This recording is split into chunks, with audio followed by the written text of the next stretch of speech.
On New Year's Eve, my parents rejected my proposal, saying you don't deserve the family name and that my sister must marry first. So, I cut them off and moved on, until years later a hospital confession showed why I was only kept alive. I thought my parents hated me because I was a failure. It took a hospital bed confession, years later, to reveal the truly shocking reason I was kept alive at all. That New Year's Eve, the champagne flute on the polished dining table felt like a forgotten prop. My heart hammered against my ribs, Leo's hand a warm anchor in mine, as we stood in my childhood home, a place I mistakenly thought valued family above all else. We'd planned this moment for weeks, believing a holiday gathering would soften them. Leo squeezed my fingers, a silent plea for courage, as I cleared my throat. Mom, Dad, Chloe, I began, my voice steadier than I felt. Leo and I have some news. My mother barely looked up from the cheese board. My father kept scrolling on his phone. Only my younger sister, Chloe, bothered to glance over, though her expression was more curious than genuinely interested. We're engaged, I announced, unable to hold back the smile. Leo had proposed last week, and I'd said yes. The silence that followed was like ice water down my spine. Mom's hands froze mid-reach for a cracker. Dad finally lifted his eyes, but instead of joy, or even surprise, his face twisted into something that looked like pure disgust. Absolutely not, Mom said flatly. I blinked. What? You heard me. She set the knife down with a sharp click against the marble counter. This is completely inappropriate and, frankly, disrespectful. Leo's grip on my hand tightened. Mrs. Miller, I don't understand, he said, his voice confused. You don't deserve to carry the family name, Dad interrupted, his voice chillingly cold and measured. Chloe should marry first. She's the one who's made us proud, who's lived up to our expectations. His words hit me like physical blows. I'd spent 28 years trying to earn their approval, watching them heap praise on Chloe for achievements I'd surpassed years ago. When I graduated with honors from Boston, they'd been too preoccupied celebrating Chloe's acceptance to the same university. When I landed my dream job at a prestigious consulting firm, they'd thrown Chloe a party for making Dean's List. This is ridiculous, I managed, though my voice shook. Chloe doesn't even have a boyfriend. That's beside the point, Mom countered, crossing her arms. There's an order to these things. She's our priority, and you need to respect that. Chloe, to her credit, looked uncomfortable, but she said nothing. She never did. My baby sister had perfected the art of silent complicity, accepting every advantage our parents gave her while pretending not to notice my complete exclusion. I'm not asking for your permission, I said quietly. I'm 28 years old. I just wanted to share this with you. Then you've made a mistake. Dad stood, his chair scraping loudly on the hardwood. If you go through with this engagement, you're making a choice. Don't expect us to be part of your life. The ultimatum hung in the air like smoke. I looked at Leo, his jaw clenched so tight I could see the muscle twitch. Then I looked at my parents, the people who were supposed to love me unconditionally, but who had spent my entire life making me feel like an obligation, not a daughter. Fine, I heard myself say. If that's how you want it. I walked out of that house with Leo beside me, and I didn't look back.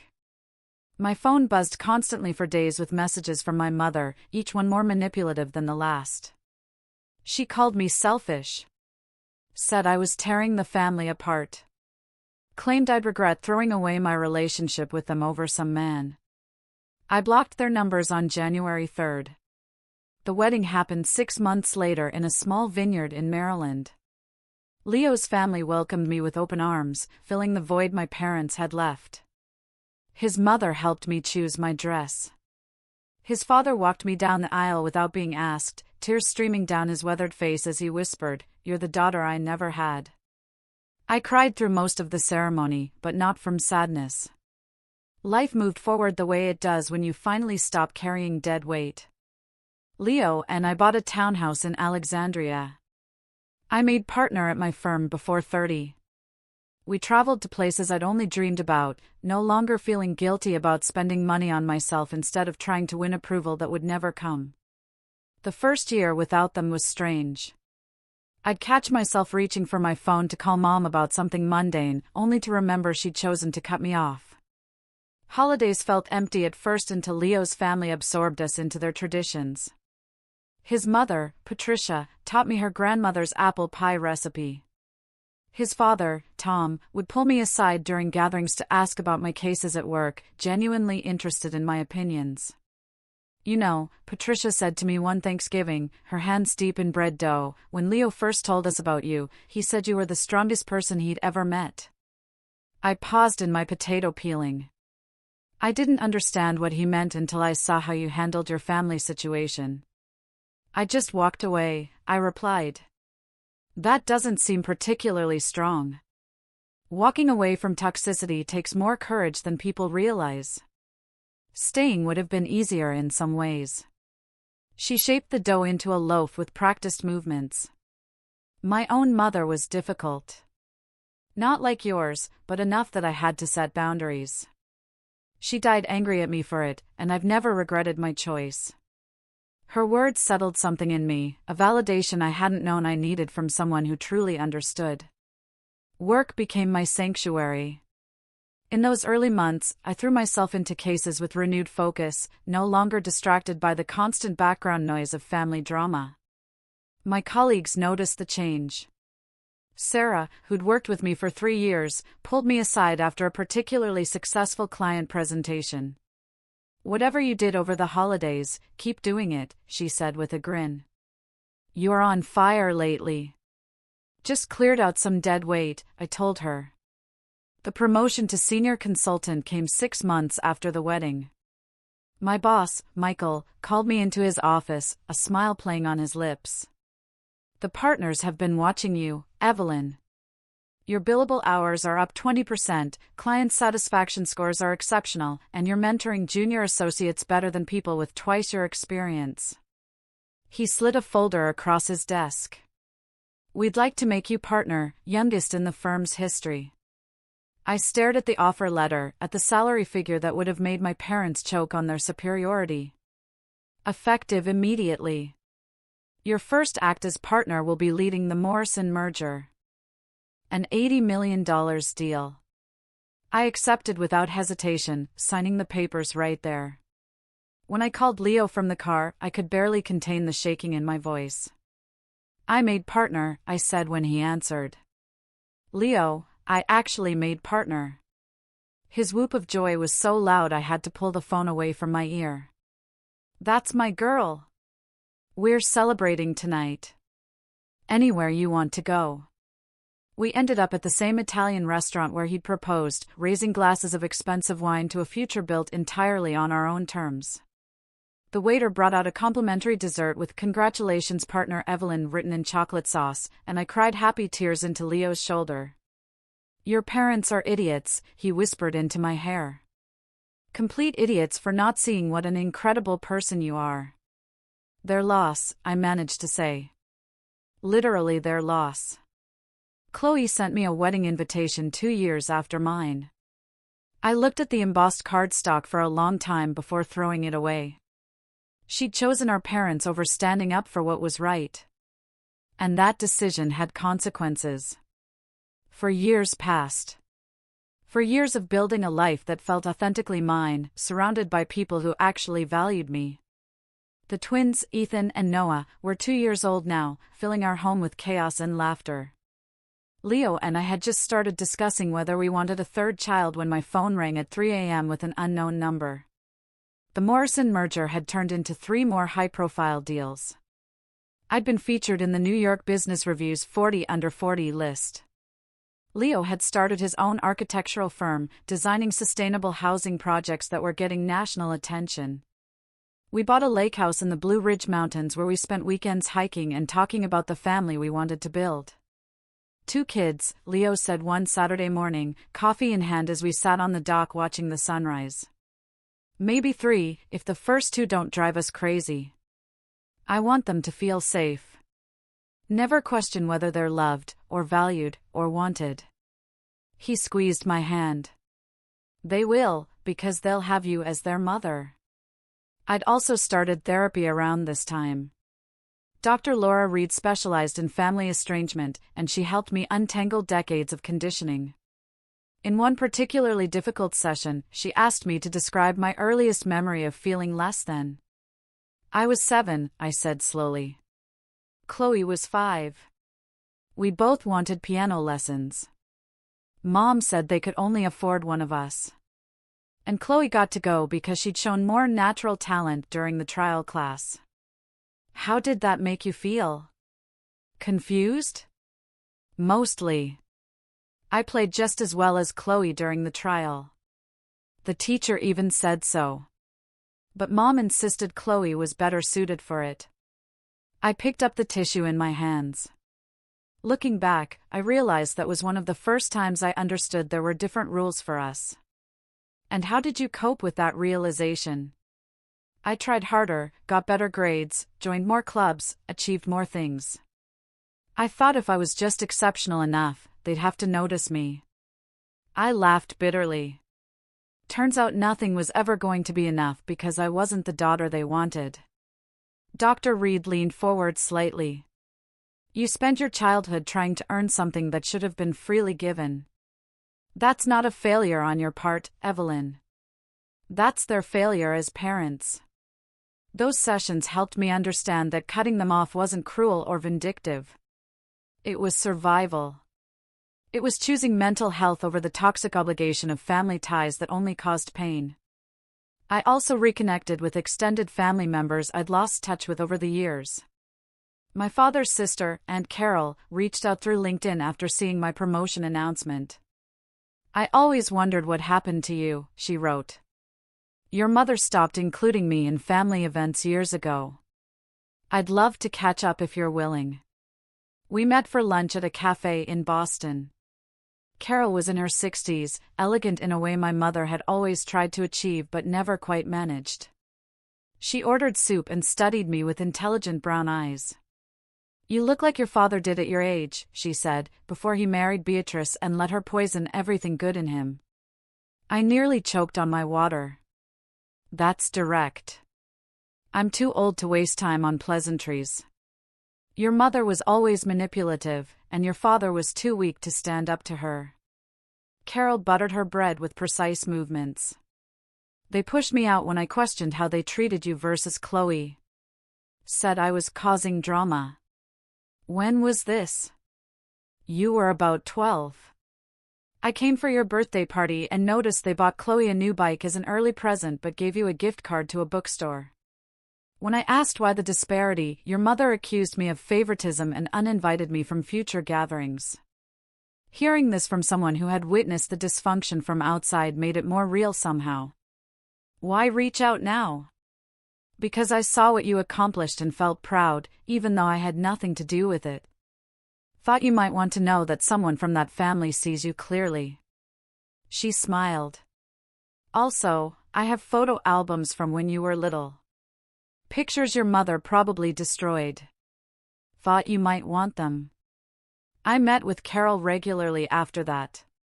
She filled in gaps about my father's family history, explaining patterns of dysfunction that stretched back generations.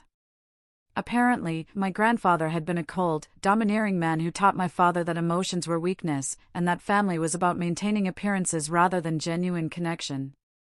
Your father never had a chance to be different, Carol said during one visit. That doesn't excuse what he did to you, but it explains it. He was recreating the only model of parenting he knew. Did you ever try to help him break the cycle? Many times. He'd listen, seem to understand, then go right back to following Beatrice's lead. Eventually, I realized I couldn't save someone who didn't want to be saved. She poured us both more tea. You breaking free from that pattern? That's revolutionary, Evelyn. You ended a generational curse. Her words stayed with me for weeks. I wasn't just protecting myself by cutting off my parents. I was protecting future children from inheriting that same dysfunction. I was choosing to be the last link in a chain of emotional damage that had probably stretched back further than anyone could trace. Leo noticed the shift in me after those meetings with Carol. You seem lighter somehow, he observed one evening. I think I'm finally understanding that their mistreatment of me was never about me, I said, curling up next to him on the couch. It was about their own damage, their own limitations. Doesn't make it hurt less, but it makes it make sense. You ready to start thinking seriously about kids? I looked at him, at this man who'd chosen me completely and stuck by me through the hardest decisions of my life. Yeah, I think I am. We started trying that month. It took 8 months of negative tests and growing frustration before I finally saw those 2 pink lines. I cried in the bathroom for 20 minutes before showing Leo, overwhelmed by joy and terror in equal measure. We're really doing this, I whispered as he held me. We're really doing this, he confirmed, and I could hear the smile in his voice. The pregnancy was complicated. I developed gestational diabetes and had to be on bed rest for the last 2 months. Leo worked from home to take care of me, bringing me meals and reading architecture journals aloud when I was too exhausted to focus on my own work. What if I'm terrible at this? I asked him one night, my hand on my swollen belly. What if I repeat their mistakes? You won't. You know what not to do. And more importantly, you know what love is supposed to look like. He kissed my forehead. These kids are going to be so lucky to have you as their mom. When the ultrasound revealed twins, I laughed until I cried. Of course, it was twins. Nothing in my life ever went the simple way. Labor was 36 hours of hell that Leo stayed through every minute of, holding my hand and reminding me to breathe when the contractions made me want to give up. When the doctor finally placed Ethan in my arms, followed minutes later by Noah, I understood what people meant when they talked about instant, overwhelming love. Hello, little ones, I whispered, tears streaming down my face. Your mama's got you. I promise you'll always know you're wanted. Leo leaned over us, his own eyes wet. Our family, he murmured. Our family, I agreed. The boys transformed our lives in ways I couldn't have imagined. Every milestone felt sacred because I made sure to be present for all of them. First smiles, first steps, first words. I documented everything. Not for social media or to prove anything to anyone, but because these moments mattered. These boys mattered. I almost didn't answer. Hello? Is this Evelyn Miller? A professional female voice, strained with fatigue. This is Richmond Medical Center. Your father, David Miller, was brought in 2 hours ago. He's asking for you. My first instinct was to hang up. My second was to say they had the wrong number. But something in the nurse's voice made me pause. What happened? Stroke. Massive. He's stable for now. But... She trailed off in a way that spoke volumes.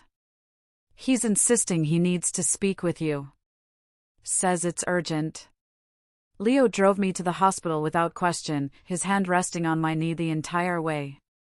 I felt numb, disconnected from my body as we navigated the fluorescent-lit hallways to the ICU.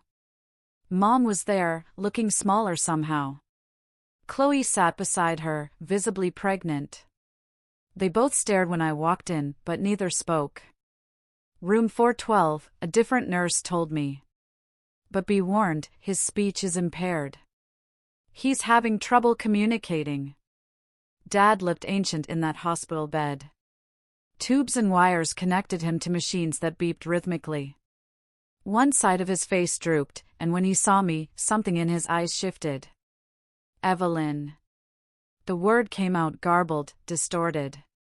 He lifted his functional hand, gesturing me closer. I stayed where I was. The nurse said you wanted to see me. He tried to speak again, frustration evident as the words wouldn't form properly. His hand shook as he pointed to the bedside table where a notepad and pen lay waiting. I watched him struggle to write, his movements jerky and uncoordinated. After several attempts, he managed to scrawl something legible. Need to tell you truth. What truth? His hand moved again, slower this time. The words appeared in shaky letters. Chloe, not mine. The room tilted slightly. I grabbed the back of a chair to steady myself. What are you talking about? More writing. Painful in its difficulty. Your mother affair.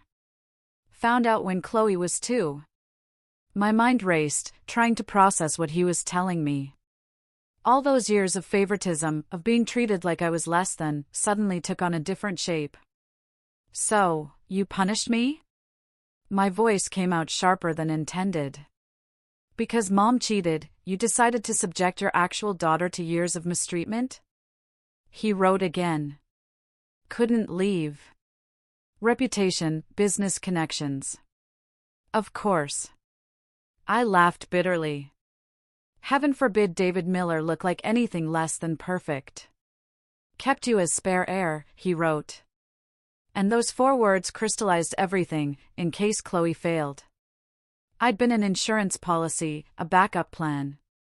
The daughter they kept around just in case their favorite didn't pan out. The one they could fall back on if Chloe didn't fulfill whatever destiny they'd imagined for her. Does Chloe know? I asked. He shook his head weakly. Does Mom know you're telling me this? Another headshake. This one accompanied by what might have been a smile on the functional side of his face. I should have felt vindicated. This man who had made me feel worthless for decades was lying helpless before me, finally admitting the truth. But all I felt was tired. Part of me wanted to rage at him, to list every single time he'd harmed me, every dismissive comment and missed milestone and moment when he'd chosen Chloe over me. The 7th grade science fair where my project won first place, but he'd been too busy praising Chloe's participation ribbon. My high school valedictory speech that he'd left early from because Chloe had a volleyball game. My college graduation that he'd spent on his phone dealing with business calls. But standing there in that sterile hospital room, watching him struggle to breathe around the oxygen tubes, I realized that my anger would give him something he didn't deserve. My emotional energy. He'd taken enough from me already. Did you ever love me? The question slipped out before I could stop it. Even a little bit? His hand shook as he tried to write, taking several attempts before managing, tried to. Couldn't separate you from her betrayal. So, you punished an innocent child for your wife's infidelity. And when Chloe turned out to be the product of that affair, instead of leaving with your actual daughter, you stayed and made sure I knew I was worthless. I watched him struggle to respond, then held up my hand. Don't. I don't need more excuses disguised as explanations. He kept writing anyway. Thought if I was hard on you, you'd be strong enough to survive anything. That's not how parenting works. You don't mistreat someone into strength. I moved closer to the bed, looking down at the man who'd loomed so large in my childhood and now seemed so small. You want to know something? I did become strong, but not because of you. Despite you. His eyes filled with tears, the moisture trailing down only one side of his face due to the paralysis. I built a successful career. I married someone who actually values me. I'm about to start a family with a man who would never dream of treating our children the way you treated me. I straightened up. And I did all of that after you told me I didn't deserve to carry the family name. Turns out I didn't need your name or your approval or anything else from you. Please, he wrote, the letters barely legible. Forgive. Forgiveness is for people who've earned it through changed behavior and genuine remorse. You're only sorry now because you're dying and want to feel better about yourself. I headed for the door. You don't get to steal my peace of mind on your way out. He tried to call out, but the stroke had stolen his voice. I heard him making garbled sounds as I walked away. Desperate noises that might have broken my heart if he'd shown me even a fraction of compassion during the years when it mattered. You're making a mistake, Mom said when I emerged. Her voice was sharp, accusatory. He's dying, Evelyn. I know, and he'll die the same way he lived, refusing to take real accountability for his choices. I looked at Chloe, who was watching this exchange with wide eyes. Did you know about any of this? She shook her head mutely. Well, now you do. You were the golden child because you were the product of Mom's affair, and I was kept around as a backup plan in case you failed. I turned to my mother. How long were you planning to keep that secret? Mom's face went pale, then flushed red. How dare you? How dare I? What? Tell the truth? Dad already did that. I laughed without humor. All these years I thought something was wrong with me. Turns out something was wrong with both of you. You don't understand the complexities. I understand that you had an affair, got pregnant, and instead of being honest, you let your husband subject your actual daughter to years of hardship because he couldn't handle his own emotions like an adult. I gathered my purse from the waiting room chair. I understand that you're both cowards who prioritized appearances over being decent human beings. If you walk out that door, don't bother coming back, Mom hissed. I wasn't planning to. I looked at her, really looked at her, and saw nothing worth salvaging. Enjoy your vigil. I'm done here. Leo was waiting by the elevator, having given me space but staying close enough to intervene if needed. He took one look at my face and pulled me into a hug. Let's go home, he murmured. Home? Our townhouse with its warm kitchen and comfortable furniture and walls covered in photos of people who actually loved us. Home to the nursery we just finished painting with 2 cribs and matching mobile and more stuffed animals than 2 babies could possibly need. Home to a life we built that had nothing to do with the people in that waiting room. Yeah, I agreed, leaning into him. Let's go home. You're telling me this now because you think it excuses everything? I'd asked him earlier, leaning against the wall, arms crossed. Because you think I'll understand and forgive you? Wanted you to know, he'd written. Why? I already knew why. You chose cruelty over courage every single day of my life. I'd pushed off the wall, heading for the door. Finding out the specific reason doesn't change what you did. His hand moved frantically across the paper. Sorry. I stopped with my hand on the door handle. You had 28 years to be sorry. You chose to wait until you were dying to tell me the truth. And even then, only because you couldn't live with the guilt anymore. I'd looked back at him, at the tears rolling down one side of his face. That's not an apology. That's just you trying to feel better about yourself before the end. I'd walked out past my mother and sister, who watched with confusion. Leo was in the waiting room, coffee in hand, ready to support whatever decision I made. Take me home, I'd said. The drive back was silent until we were almost at our townhouse. Then Leo spoke quietly. Are you okay?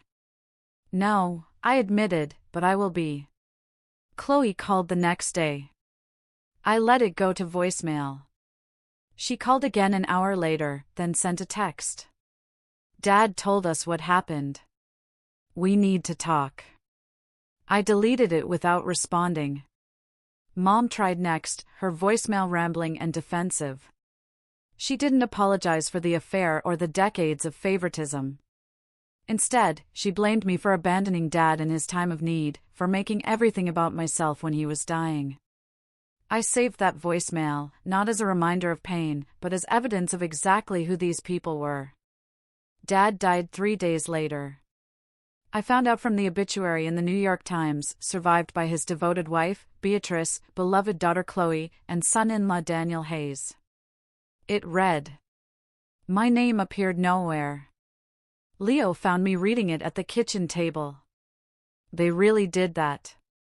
Did you expect anything different? He wrapped his arms around me from behind. Do you want to go to the funeral? I thought about it, really considered whether there was any part of me that needed that closure. But going would be a performance for people who'd never cared about me. pretending to grieve a man who'd seen me as nothing more than a spare part. No, I decided. I mourned the father I deserved years ago. This man was just a stranger who happened to share my DNA.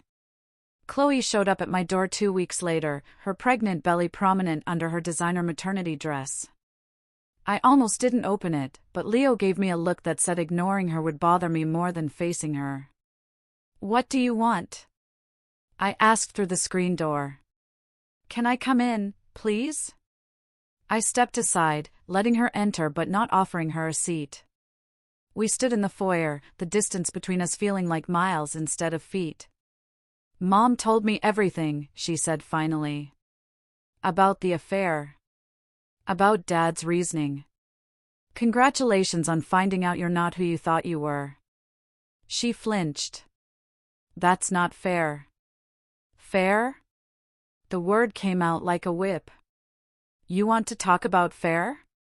You got their love, their support, their money, every advantage imaginable. While they treated me like I was defective, and you just let it happen. I was a kid. You were 2 years younger, not helpless. You knew what was happening. You saw how they treated me versus how they treated you. I crossed my arms. And you enjoyed it." Tears spilled down her cheeks. "I didn't know why. I thought you'd done something to upset them. That if I was just good enough, perfect enough, they'd treat you better, too. That's a convenient lie you told yourself so you could sleep at night." "I'm sorry." Her voice broke. "I'm so sorry, Evelyn. I should have said something. I should have stood up for you, especially at your engagement announcement." The apology landed differently than Dad's had. Chloe was younger, still growing, still learning, but that didn't erase the years of complicity. The silent acceptance of benefits. She knew I deserved just as much. "Okay," I said simply. She looked surprised. "Okay, I hear your apology. I accept that you're sorry. That doesn't mean I forgive you, and it definitely doesn't mean we're going to have some sisterly relationship now. I opened the front door. But I hope you're a better mother than ours was. Your child deserves that. Could we maybe try to build something?" I considered her question carefully.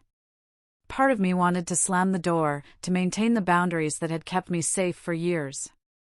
But another part, the part that had healed and grown stronger, recognized that holding on to anger would only hurt me. "Maybe," I said finally, "but on my terms, my timeline. No pressure, no expectations, no trying to force some perfect family narrative. If we rebuild anything, it'll be authentic or nothing at all." She nodded, wiping her eyes. "That's fair." After she left, Leo found me standing in the kitchen, staring at nothing. "How do you feel?" he asked. "Complicated." I turned to face him.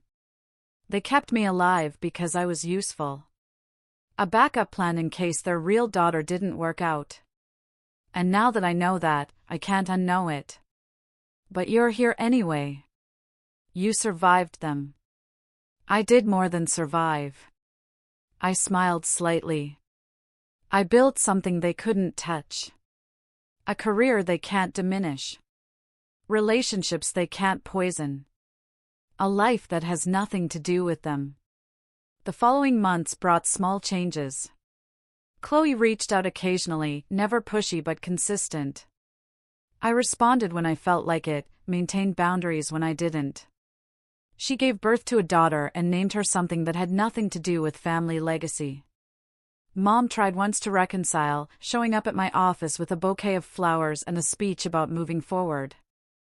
I listened politely, then explained that forgiveness required accountability, and she'd shown none. She left angry, and I never heard from her again. The trust fund Dad had set up for Chloe, but not for me, became public during estate settlement. Turns out, he'd written her in for millions while leaving me exactly $1 and a note that said, "You made your choice."